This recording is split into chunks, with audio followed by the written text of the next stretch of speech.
हसनपुर नाम के गांव में मस्तराम नाम का एक युवक रहता था। वह मेहनती तो बहुत था, मगर उससे भी ज्यादा भोला और सीधा था। इसलिए उसकी मेहनत अक्सर बेकार ही जाया करती थी, क्योंकि लोग उससे काम तो दबा कर लेते थे, मगर जब उसका दाम चुकाने का समय आता था तो कुछ भी बहाना बनाकर उसे टरका देते थे।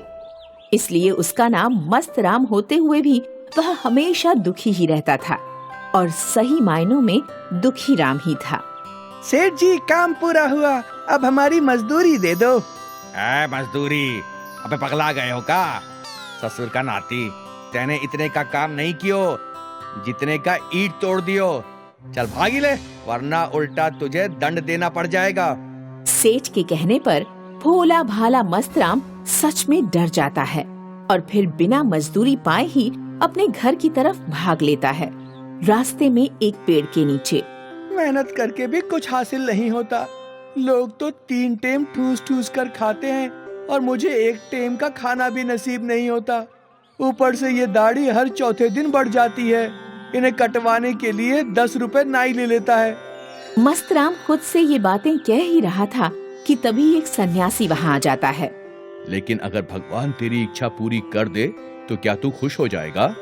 हाँ, हो जाऊंगा। सन्यासी उसकी यह बात सुनकर थोड़ा गंभीर हो गया और फिर उससे पूछा, अच्छा तो बता, तेरी इच्छा क्या है? कुछ ज्यादा नहीं, बस मैं यही चाहता हूँ कि मेरी दाढ़ी में सोने और चांदी के बाल उगने। अगर ऐसा हो जाए तो मजा आ जाए। मैं अपनी दाढ़ी के बाल बेचकर ही गुजारा कर लूंगा। तो ठीक है, तेरी ये इच्छा पूरी हो जाएगी। यह कहकर सन्यासी अदृश्य हो जाता है और फिर उसी पल मस्तराम की दाढ़ी के बाल सोने चांदी में बदल जाते हैं, दाढ़ी पर हाथ फेरते हुए। अरे, ये तो सचमुच का कमाल हो गया। मेरी दाढ़ी के बाल तो सोने चांदी के हो गए।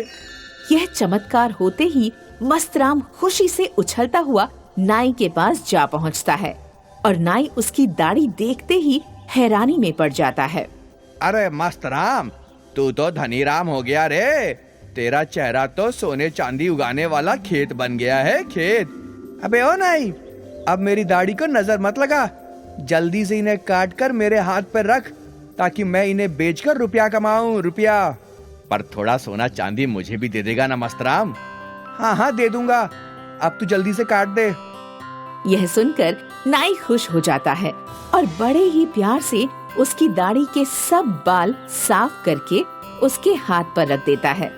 फिर वह उनमें से कुछ बाल नाई को देते हुए उसे समझाता है। देख बे, इस बारे में किसी को मत बताना। अगर नहीं बताएगा तो हर चौथे दिन तुझे सोने चांदी के बाल मिलते रहेंगे और तू भी मेरी तरह अमीर हो जाएगा। मैं किसी को नहीं बताऊंगा और तू भी अपना चेहरा ढक कर रख, ताकि किसी को तेरी ये सोने चांदी की दाढ़ी दिखे ना। ठीक है, पर तू अपनी जुबान पर ताला लगाकर रखना, समझ गया ना? इस तरह कुछ दिन ठीक ठाक से बीत जाते हैं और मस्तराम सोने चांदी के बाल बेचकर बहुत सारा रुपया इकट्ठा कर लेता है।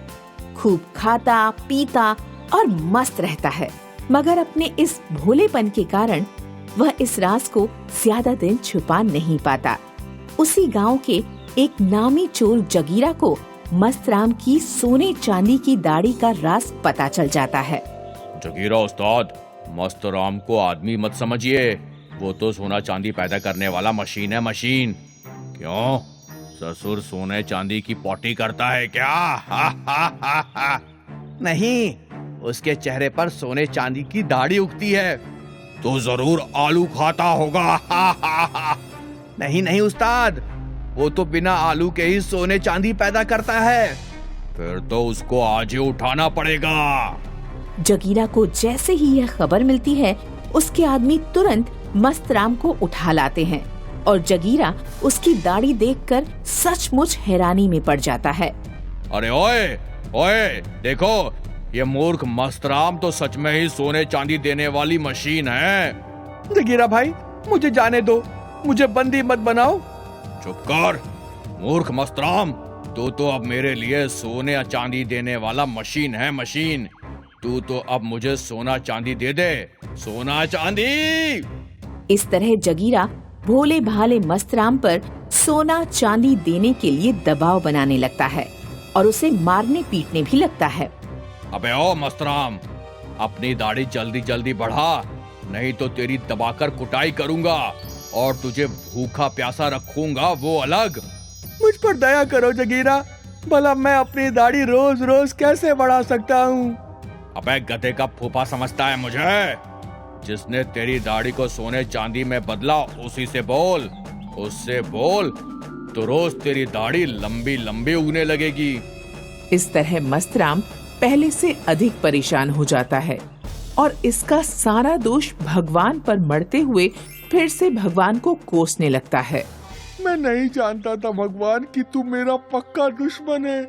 ये नहीं बता सकता था कि सोने चांदी की दाढ़ी को लूटने के लिए जगीरा जैसे चोर डाकू मेरे पीछे पड़ जाएंगे। मस्तराम जब भगवान से यह शिकायत कर ही रहा था कि तभी वही सन्यासी उसके सामने प्रकट हो जाता है। अबे तू सन्यासी है या सत्यानाशी है? तूने मुझे किस विपदा में डाल दिया? ये सब तो तेरी ही इच्छा से हुआ है। तूने जो मुझसे कहा मैंने जाकर भगवान से कह दिया और भगवान ने तेरी इच्छा पूरी कर दी, पर तू तो अब भी भगवान को कोस रहा है। गलती हो गई, गलती। सन्यासी भाई, मुझे इस विपदा से छुड़ाओ। मस्तराम ये कह ही रहा था कि तभी अचानक से सन्यासी गायब हो जाता है और फिर उसे साक्षात भगवान के दर्शन होते हैं। मस्तराम, तुम बहुत भोले हो, इसलिए सब तुम्हारा फायदा उठाते हैं। तुम्हें धन की नहीं, बुद्धि की जरूरत है। आप ठीक कहते हैं भगवान। आप मुझे सोने चांदी की दाढ़ी की जरूरत नहीं, आप मुझे बुद्धि ही दे दो। मैं बुद्धि और मेहनत से कमाकर खा लूंगा। फिर तो तुम्हें मुझसे कोई शिकायत नहीं होगी ना? नहीं भगवान, नहीं होगी, बिल्कुल नहीं होगी। यह कहते ही भगवान भी अदृश्य हो जाते हैं और मस्तराम की सोने और चांदी की दाढ़ी एकाएक बढ़ने लगती है। यह देखकर जगीरा और उसके आदमी खुशी से उछलने लगते हैं। अरे देखो देखो देखो, मस्तराम की दाढ़ी बढ़ने लगी, इसे काटो और सोने चांदी का ढेर लगा लो।